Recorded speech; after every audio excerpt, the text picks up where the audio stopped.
saw a short of Library of the Untold guy, and it kind of reminded me of why I had some kind of issue with him.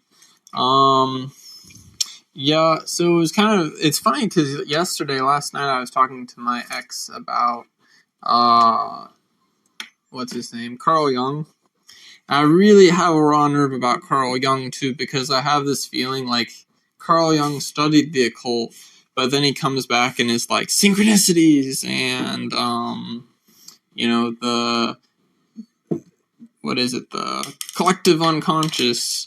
And I mostly have like a YouTube content understanding of Carl Jung, but I haven't heard anything on YouTube that would make me want to read his stuff. And to be honest, I've often found YouTube stuff to be, I wouldn't watch one video and say that I know everything about someone, but for things I have read up on, I would say a lot of times YouTube has a pretty good read on people, so I don't feel terrible about judging, especially like Carl Jung, who's super popular based on kind of a lot of content that I've seen that references him or whatever. Anyways, I think, to me, like, Carl Jung is like, most people, like, for my purposes, Carl Jung is pretty useless the way he talks about things, because at some point there becomes things in play, entities in play, that isn't just simply this sort of metaphorical soup between us, but I think people tend to be more comfortable with that, right? And who knows, maybe I'm like projecting some schizophrenia into the whole thing, and being functional with it and very effective, but not really understanding that it's metaphorical. Maybe I've thought of that. I don't think so, though. I think that this kind of shorthand is created because people are just sort of unable to access these ideas. But so, speaking of that, I think I kind of had a similar feeling about Library of the Untold guy, because I've kind of maybe decided that maybe Carl Jung was trying to translate something into something that most people would be able to digest. Maybe I kind of thought Library of the Untold guy, not maybe, I remember now, that I kind of thought that him and Jung were doing this sort of like maliciously to dumb it down so that people, because to me it's perfectly simple. There's spirits. The spirits have certain domains. It talks about in the Bible, the Prince of Persia, principalities, like, it's not such an esoteric thing, actually.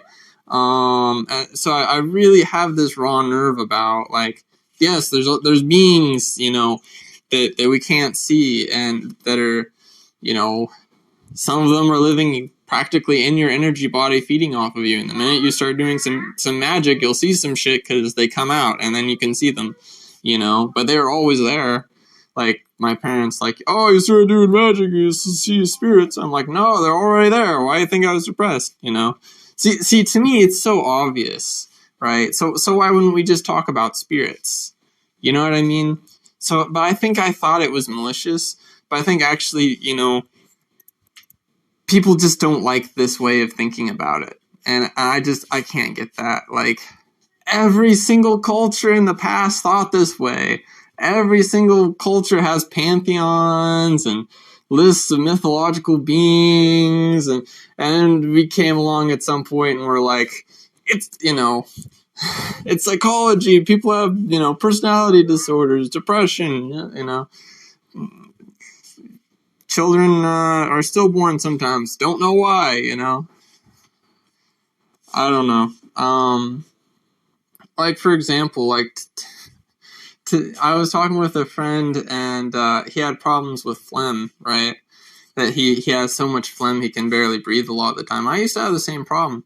Then I found a YouTube channel about Ayurvedic medicine, which is just as old as it gets. Just as old as it gets. You know what it is? You eat hot stuff, you drink hot stuff, and then it doesn't fuck over your stomach because you know, the stomach is on fire. It's a fire in the body. It's like partially the secret fire that, you know, drives the whole body, all living things. And yeah, if you put some cold water on it or cold liquid on it or cold food on it, it dampers the fire, you know? That's it. And so I sent this to a friend and he's like, oh, thanks for telling me, you know. I drink cold drinks all the time. I'm like, oh yeah, I bet most people do, right? Probably a big conspiracy as well, I suppose. I don't know, you know.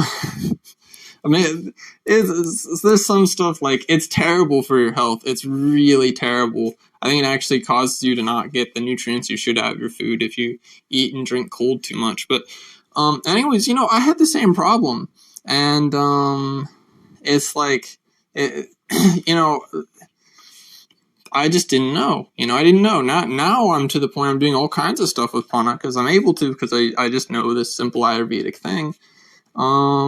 You know, but see, this is kind of like I'm at this. I feel a little bit, you know, like having a raw nerve about it, because if you don't know, you don't know. If you haven't experienced, you haven't experienced, and you know, but you know, it's like it's kind of the same thing as the Ayurvedic thing. Is like once you do it, it's like why are you drinking cold stuff, even though most people wouldn't know. You know what I'm saying? And then you're the or well, not me, but you know, like people at ISKCON, where you know, it sort of is the reason I kind of take this stuff seriously. You know, you'll be eating like an ice cream or drinking a cold soda, and someone will come up to you and being like, you know, that's not healthy. It's cold. Ayurvedic, you know. So some people are total assholes about these sorts of things too. So it's just a fucking mess. But long story short, I think, yeah, I probably was a little too hard on, or pretty unfair towards Library of the Untold, but I still think he doesn't explain things that well as far as what something ultimately is.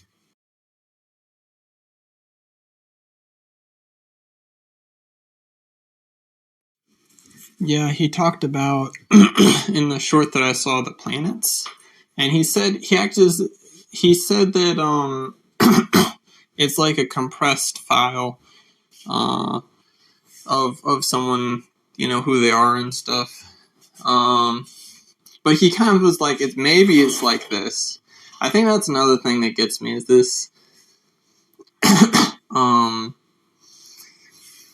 sort of guys out in the garage, you know, speculating about what might be aliens, ghosts, you know, end times, etc. I think that's really not that helpful, you know.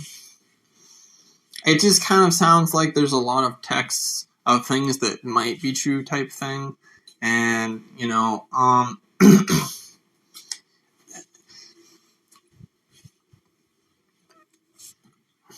like the planets from one. I'm really big into astrology, and astrology, it's not just about astrology. It's about the planets and their energy. It's not just about their placement, but or it's not. There's like different layers of what astrology is, because astrology and planetary magic are very interconnected. But at the same time, there's like, okay, you can look at astrology and get information, make predictions. But at the same time, once you put into the frame of planetary magic, which is, there's not many magics that are powerful, like outside of some paradigm contained in astrology. Like, because when you go through ceremonial magic, you do the 4 elements, which actually it's pretty much all astrological, because the 4 elements are also contained in astrology. Like each planet and sign or have certain attributions and whatnot. But you know, when you go through ceremonial magic, which I didn't do it the proper way, but what you're supposed to do is go through the 4 elements, the pentagram. you go through the 7 planets, the hexagram or septagram you can also do. And then you go to the zodiacal angels. So there's 4 angels for each, one for each element. There's 7 angels, one for each planet, and there's 12 angels, one for each zodiac sign. And once you go up through all of these, you've like completed the circuit of angel magic, of kind of the standard angel magic. It's and the zodiac signs apparently are even more powerful than the planets. But like you can do planetary magic, like you can do Arbitel, and like the spirits of Arbitel are different than like the controllers of the planet. Like so I do a lot of this stuff through Vedic, and so like if I'm thinking about Venus, I'm thinking about Shukradeva, because he's the controller of the planet. But Arbitel is like the intelligence of the planet itself, and you can just get all these different energies harmonizing out of each other, sort of, and there's a lot of complexity and depth to it, and it's practically endless. But I can just look at people's charts at this point and just be like, oh, you have a stellium in 7th house. Your life is pretty much completely about your partner. Or you have you always have to have like an arch nemesis, practically. Oh yeah, that describes me completely. Okay. So I think that's something where, and here's a big problem with astrology too, is that a lot of people will know astrology from like college girls, like, oh, what's your sign? But they mean your sun sign, right? Some people, I think, don't even know what moon sign or ascendant is. But even then, there's not many predictions you could really make. It's about all the planets and where they are and their aspects. There's a lot of like other things going on in the chart too, like Rahu and Ketu. There's actually like many planets if you do it in the Vedic way. Each sign in Vedic is also split up into like 3 nakshatras, which I think is a little bit similar to decans in Western. And each of those, like if someone is like Cancer's the best the best example because that I can think of, because like you can be Cancer Pusha, the nakshatra of it, and it's like you're nurturing, you're caring about family, etc., etc. Or you can be Ashlesha, and it's like you have that Cancerian sensitivity, but you sort of use it in a more negative way, and there's more of a calculating, clever aspect to it. You can look at things through Placidus, or you can look at things through whole sign. There's so many ways you can do these sorts of things. There's so many like benefits of knowing more and more and more. But the planets, really, you get to that point of being able to be like, let's say, good at astrology, quote unquote, when you can kind of hear the planets, when you sort of have built like a relationship with them. I've seen this where like I'll write a Facebook post about one of the planets, and then I'll feel some kind of opening of them towards me, and then I understand them at a much deeper level. Like even to say like, oh, Jupiter is like wisdom, and Venus is love, and Saturn is like constraints and time and such, and it's like, basically, but there's like so much more to it than that. Like, for example, someone who's like a public servant and is like let's say giving a lot of themselves to society, will have certain placement of Saturn, and that'll be based on their Saturn. Also, serial killer will have a very particular placement of Saturn typically, and I think it might even be similar placements to each other, because the harmonization of those placements can be different. You know,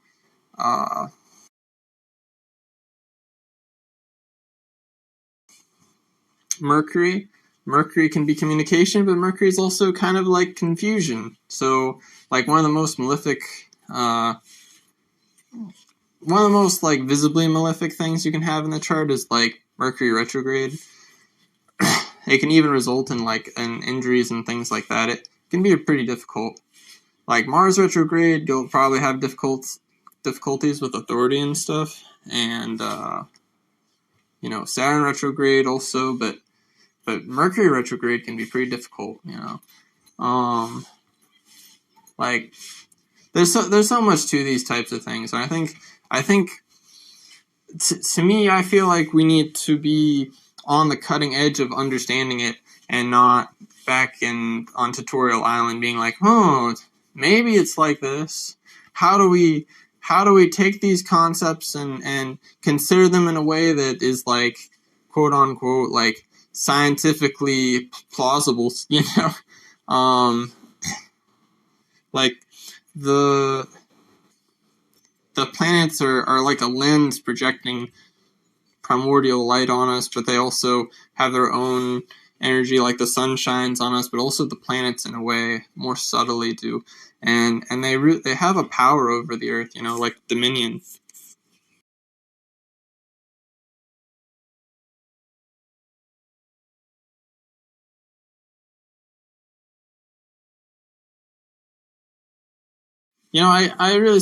I suppose that these people have really tried with these things, but like to me, if you don't do like actual magic, you're always going to be in that realm of, well, maybe, or in that realm of making assertions, like like I've been on the astral plane a lot, and I've yet to see the Nephilim. I think Nephilim might be explaining something I've already seen. I just haven't connected it to being the Nephilim, possibly. I used to listen to the Inner Christos people a bunch, but I've seen cats like twice on the astral plane, but I think they're not really letting me see them because they don't like me that much or something. So I kind of am more willing to talk about things that I've, kind of had some firsthand psychic experience with. But the planets are it. If you understand the planets, you understand the basic. I mean, it is kind of the basic code of reality, but like, okay, we can use software as like a shorthand for it, but it's so much more than that. I think having a more fantastic understanding of it is actually going to be making it easier to digest than trying to rationalize it somehow. Just going in the deep end. And this is why the Rosicrucians, they have I think it's related to the alchemical wedding of Christian Rosencrantz. But anyways, they have like the stages of the alchemical process. And the last one is Rubido's marriage, or the imagery of Rubido is marriage. But you go through like a dark night of the soul. No, wait a minute. Let's see, there's the blackening, the whitening, and the reddening, something like that. Anyways, at one point you're like totally in fantasy land, believing in like aliens and stuff. That's how it's been explained. I think that's not exactly the case. At another point, you go through some stuff, Dark Night of the Soul kind of thing, and at the end of it, like, you sort of marry the mundane to the astral things. A lot of people have said as if like it's normal to go into delusion and come out. I think that's not exactly the case. I think when you were delusional, you were seeing something. Some people do get into delusion, but I kind of always had an understanding that these things are on the astral plane, and like it would be pretty unusual, not impossible, but pretty unusual to see them in real life. And most people have no expectation of seeing these things, so they aren't gonna, most likely, unless disclosure and all that goes a certain way. But yeah, so that's my take on it. That like you see these things, and then after a while, you kind of come back into the mundane, or are able to be in life and be present, but also sort of wrestle with these, bigger things. And that's the alchemical process. But a lot of people will use this to say that the alchemical process is accepting the mundane and realizing that these are psychological truths. I would disagree with that. I think, like Damien Eccles says that. I haven't heard him say have such insight about astrology, for example. He has a very good deep understanding of the broad strokes. But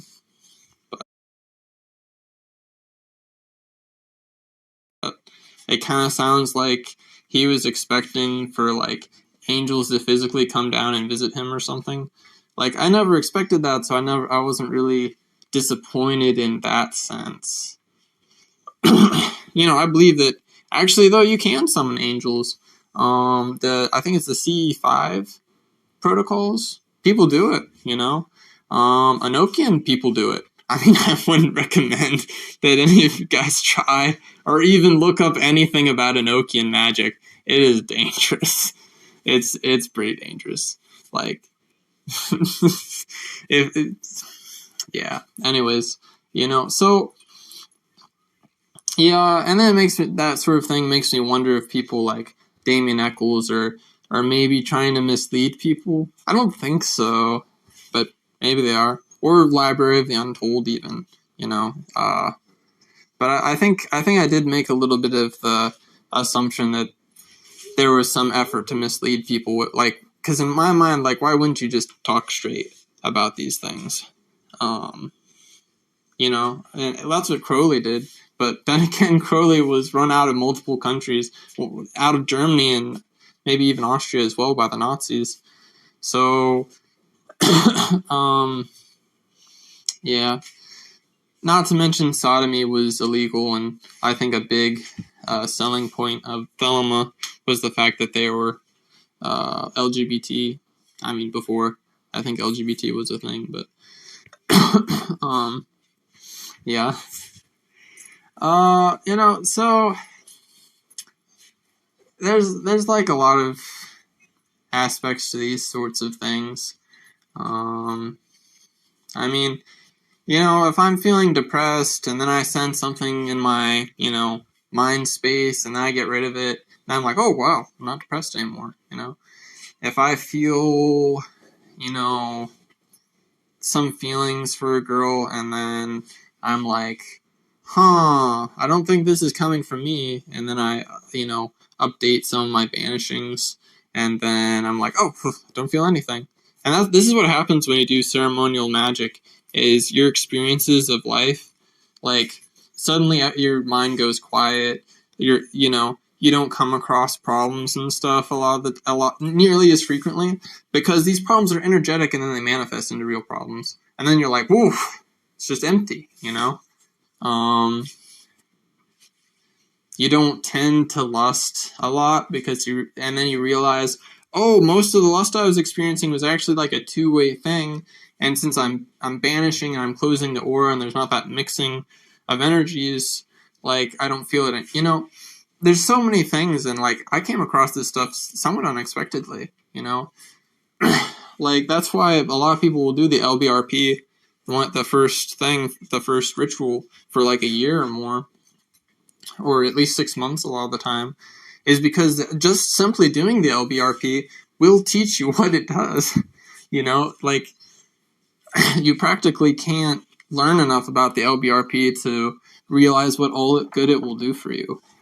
And it's a simple ritual, I even do it without vibrating the words of God, because I'm not into Abrahamic religion as much. I'm into Shaivism. I don't vibrate the names of the Abrahamic names of God.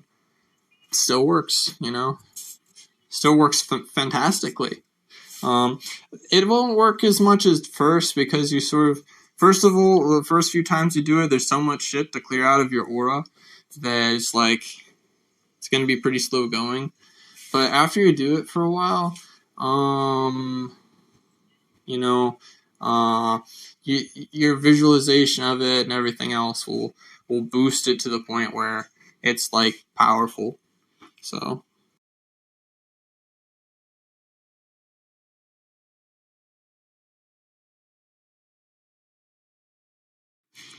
Okay, I think I'm just going to do voice messages for this, but because I think the basic thing here is the narrative of history, that everything begins with Enoch and the whole Nephilim scenario. I think it's reasonable to believe that happened. I think other cultures sort of corroborate that, but I don't think it's the only thing that ever happened. I don't think that all branches of spirituality come from Enoch. I just haven't found good reason to believe that. I've come across this idea before, but my final feeling about it, thinking over some of the things, is they're just too different. And I've tried to look into this what is it, comparative mythology kind of lens a lot, and eventually it breaks down, because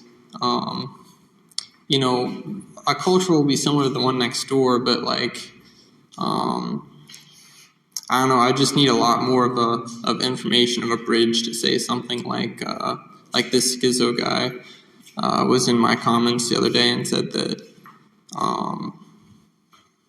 the younger Edda is somehow related to the Vedas because of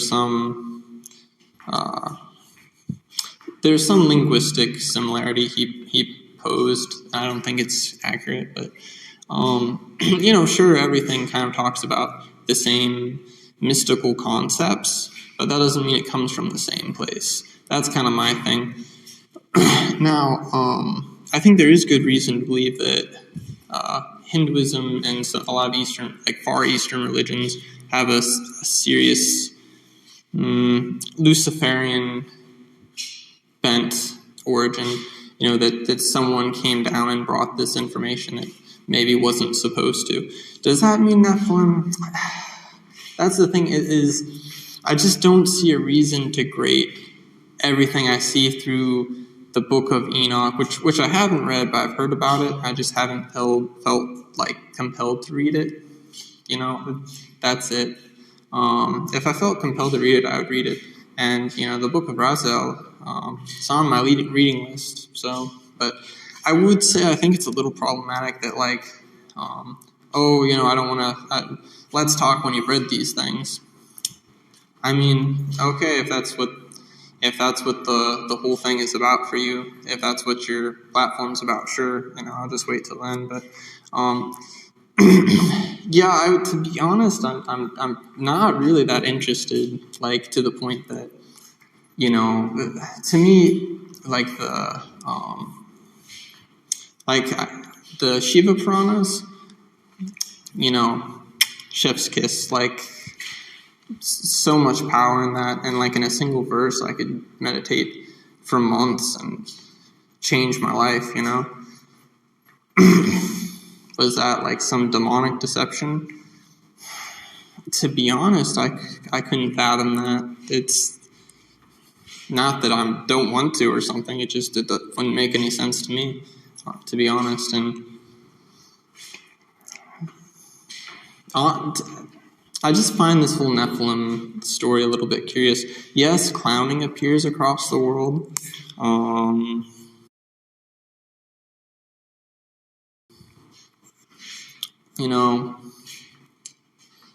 I think that the Nephilim guy that you talked to the other, a week ago or something, I do like his stuff, and I thought he was interesting, but I think eventually it comes to the point of like, I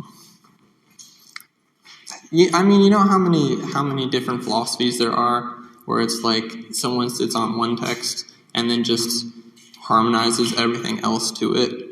You know, I mean, this isn't the only. Most people do that with Hinduism, actually, because it's super easy. Like, most of the things in Western esotericism you can explain through Hinduism, and you don't need to go to another system.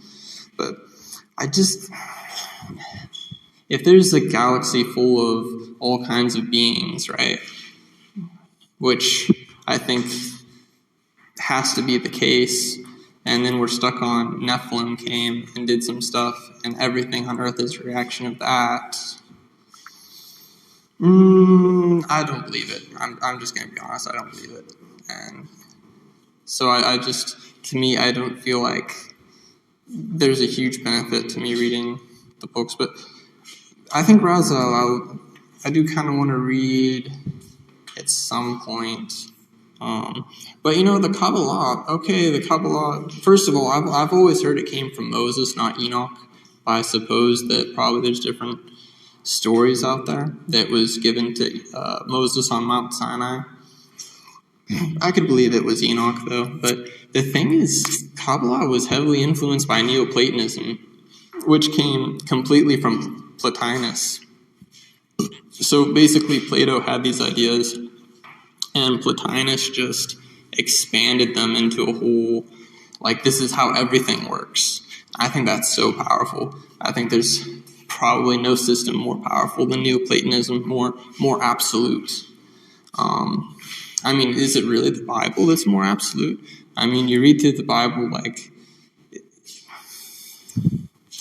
millions and millions of people are reading the Bible and not coming to some of these conspiracy theory conclusions that, you know, you are, or different ones that I am, you know.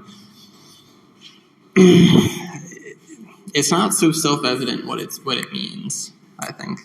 And yeah, there's been some deception, and people are deluded to think one thing or another, but even in the occult, there's very vastly different interpretations, and, you know, I mean, yeah, to be honest, I think the Bible's cool. I think if you already know what it means, it's really powerful, or have someone to directly kind of show you what it means or something like that. I think that's really powerful. But I think, yeah, the Bible, it's not an easy read. It's not straightforward. It's something that has to be really mined and labored over to create any kind of understanding. And even then, you're not getting very far. I mean, I got so much farther off the Bhagavad Gita. You know, I mean, just right there, the Bhagavad Gita is more powerful than the whole Bible. It is. It just simply is. You know, I mean, it's not hiding a lot of its secrets. It's not difficult to interpret. And the Shiva Sutras, incredibly powerful, are also very powerful, but maybe don't sound as cool or something. I don't know. So yeah, that's kind of my take on it. Is like the Nephilim and the Bible aren't the only thing that ever happened, and I think it's a very like Christianity-centered assertion to kind of say, oh, our history caused everyone else's history. Honestly, it makes more sense to me that we all came from Atlantis and that everything came in. You know what I'm saying? Like, it just seems Western-centric, like, you know, Abrahamic religion-centered to say, oh, it all sprouted from these few events. But what about Hinduism? What about Buddhism? What about, you know, Shinto? What about Odinism, you know? What about all these new religions that are coming out? They're actually super interesting. I don't know, you know, I'm just really not convinced that Kabbalah or anything of this nature, that any of the stuff coming out of Jewish literature, biblical literature. I just don't see how it would be superior. I don't share that worldview. I don't take the book of Enoch or things like that to be this huge, authority. I just don't, it just feels like it's the front page of the internet and everyone's really excited about the secret extra book. And that's really all I can say about it, I mean, I have read a bit of it. I've watched some videos about it, but yeah, I don't feel compelled to dig into it that much for these reasons. Yeah, the New Age movement is like, there's like Western esotericism on one side, and then you have like, people will get into Eastern mysticism and go and they'll like Muji, Sadhguru, they'll go and become Hare Krishna, like the people who give out flowers at the airport, or they'll, Osho, people loved Osho, but now he's dead, and some of his followers have things, You have Advaita Vedanta, you have Vaishnavism, you have Shaivism, as far as I know, isn't big in the West, but it's dynamite. And then Buddhism, of course, and there's like a few different forms of Buddhism, but and then you have witchcraft on this other side, which was very much influenced by Aleister Crowley, but it was probably a thing before, I guess, to some extent. I don't know, probably not actually, in the sense that a very idiosyncratic thing of system of witchcraft is out now. I suppose people did their own thing before that even. Yeah, I don't know. It's hard to say.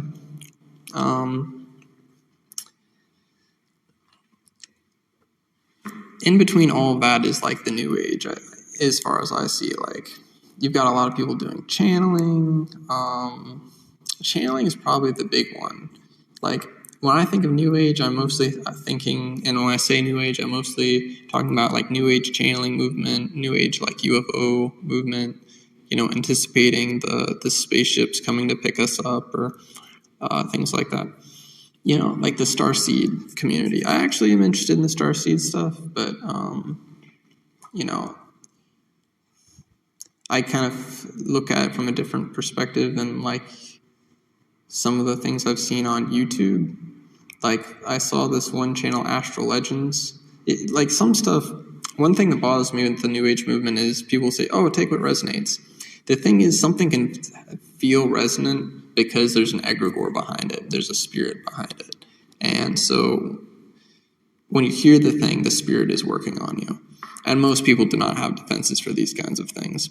So to me, that's why I think astral projection, building defenses of yourself. I would even dare say maybe ceremonial magic is a basic need, because, like, I've seen before where a spirit can go and just manipulate people like marionettes.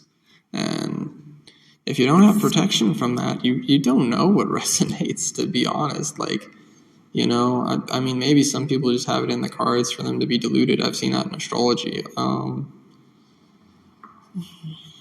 I mean, I think everything should be taken with a grain of salt, or, reasoned through, and work out your faith with fear and trembling, for sure.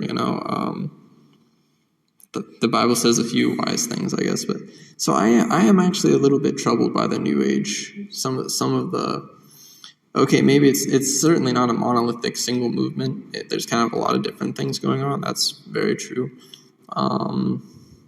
There's some things I really like. There's people that are they're doing prana, they're doing kriya, they're doing all these awesome things, and they're just killing it as an individual worker in these things. And there's some people that are just, okay, I'm going to channel, but even when they're done channeling, they act a little bit like the being because they've been changed by the being. That's why a lot of times in the ceremonial magic, you put a magic circle around yourself and you put the being outside of yourself, to protect yourself. That's kind of what the point is in Goetia, of why you have the circle around yourself.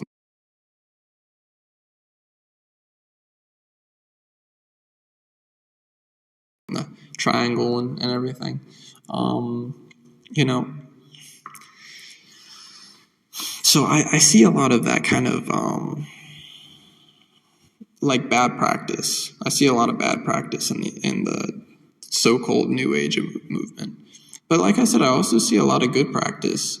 Like Barbara Marciniak even is basically what you would call New Age person, and from what I've heard about her, I mean, basically she was recommended to me by what's his name? My favorite astrologer, Kapil Raj, and this dude's a heavy hitter in my mind, and he's really taught me a lot about astrology, which takes knowledge about other things as well, And I watched her channel in a video, and I think probably she's really channeling something and looking into her work. I'll read Bringers of the Dawn eventually, but I felt led to read it eventually, and I'm reading a backlog of things I felt led to read,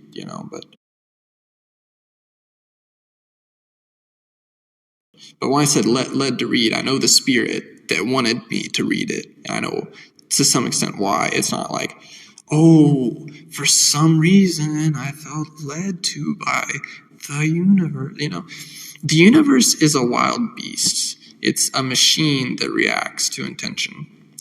It's not. You know what I mean? See, this is what I'm talking about. If you're feeling some feeling that's alien to you, it's coming from something particular. Like I say, I'll even say this. I'll even say, the universe wants me to do this, but I know there's something else behind it. You know what I mean? I know that there's something particular behind it, and it's just a lot of times these beings they will or won't show themselves to you. Everything is a spirit. Be in the spirit. Like Paul says that all the time. Paraphrasing. This is what it means. Attach yourself to the spirits, to our spirit, not their spirit, our spirit, and then you won't be led astray. Test the spirits. That's what this means. And this is what really bothers me and the New Age movement is that I think I don't see this care. But sometimes it doesn't matter. Sometimes if you've been connected to a spirit for lifetimes, maybe that care and those processes were already there from before. But see, this is another thing, is there needs to be that bridge for people that don't have that. This is where you can fall really far if you fail, So I feel very troubled by a lot of the things I see, but like I said, once again, there's also great things. There's people that are killing it.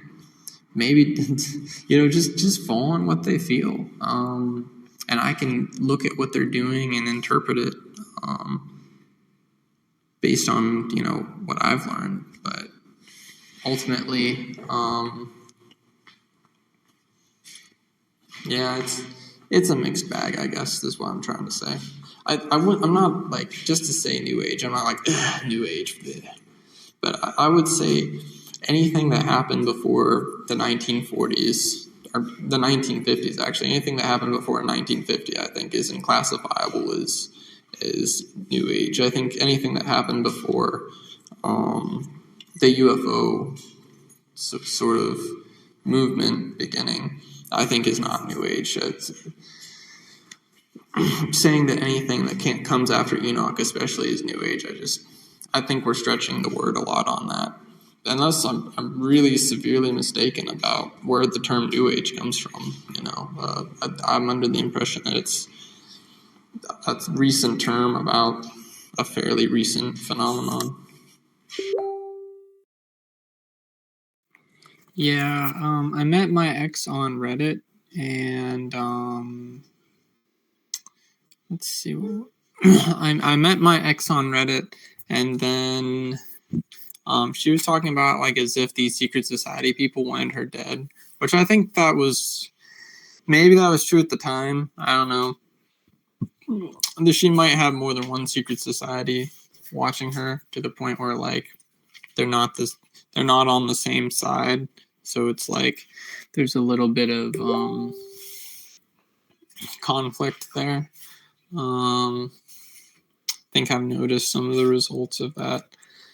I mean, I've had many different types of people come and talk to me, and the conversation is really weird, and they're referencing a bunch of stuff that I don't, I know what they're talking about, but I don't know why they're saying it. And I think the thing that annoys me the most is that these sorts of people are like asking you as if you already know, and like I don't, and then I get pissed off, and then just don't want to talk to anyone. And I got to that point, and now no one comes and talks to me because I'm such an asshole about it. But I mean, I don't like this game of like, Well, see, the thing is, a lot of these groups want to be like, come and join us, and once you get into the inner sanctum of knowledge, it'll be, this great thing. And I suppose they know some things, but like, I think the average person would learn something. Me, I think I'm to the point where there's nothing for me to learn. Like, I've been twice. People have been attempting to groom me. I mean, they have been more than that, but on 2 occasions they brought up the film Inception. The reason they're bringing up the film Inception is because of dream warfare. So some people know how to literally get in your dreams and mess with you. And the reason this is a really effective and really commonly used is because your vibration is vulnerable when you're in dream. So when you're dreaming, that's your energy body, right? So if I can come into a dream, and if I can come into your dream and scare you, I can put that vibration into your daily life. So you might have a bad dream, and then you have a bad day, and then you have a bad week, month, season of life, whole life, And but the point is that if you're doing something important, let's say I'm a secret society person and you're starting a business that'll, actually make your clients more autonomous as people. And, I don't want that. I want to be able to control people like marionettes. So then I attack you in your dream, and maybe I know something about your life, maybe I don't. Maybe I send a spirit to do it. There's so many things you can do, and like my ex, on a few different times, she'd have bad dreams every night for like 6 months, and yeah. Yeah, so that's what it is. And I know it was going on, but I felt at some point I just needed to let her fight her own battles. And now finally she's kind of doing that. So I'm happy she is. And I think I try to fix everything in her life too much. And that's just not the thing. And the other thing is, as far as psychic self-defense, like say you were under attack a lot, or I've had friends who are really under attack by demons, so they're like really depressed and stuff. And I told them, like, basically you would have to tie your life force to me, and I would sort of consume you in a way. And then of course you're protected because you basically just have my protection. You're incorporated into my energy body. That's about the only way I know how to protect people. One of the only ways. It's not super tedious or something. I don't know. I could probably also manufacture charms. I've thought about that. I might actually do that and try and sell those. That might be something that I could feel good about selling. Because it's a real value, but it's not like an infinite value. Like if I give someone a charm, or I sell it over the internet or something, and then eventually, if the attacks are too serious, the charm will fail, just because of I put a certain amount of energy in it, and eventually it's probably gonna run out of protection or whatever, and then it's not like I made something that's going to be powerful forever. And you know what I mean? So, yeah. I don't know. I've just been thinking about that sort of thing lately. Yeah, I forgot that was a thing that people did. Yeah, divination is kind of a nightmare to do sales for, because then you've got people like, oh, what's going to happen between me and the person I'm in love with? And it's like, oh, this will happen. And then it's like another reading. Oh, but can you tell me again? But can you tell me again? And, it can become kind of a grift in a way, even if you don't mean it to be, kind of thing. Yeah. So, but I respect some people that do that as a career. I mean, so it just depends. Sorry, I went on a tangent about the charms thing. No, I have some friends that could use something like that. Maybe I should start experimenting like that. I have noticed like crystals and stuff when they're in my possession. For me, they're kind of powerful, but when I give them to someone else, they're like dynamite because they've absorbed a lot of my power.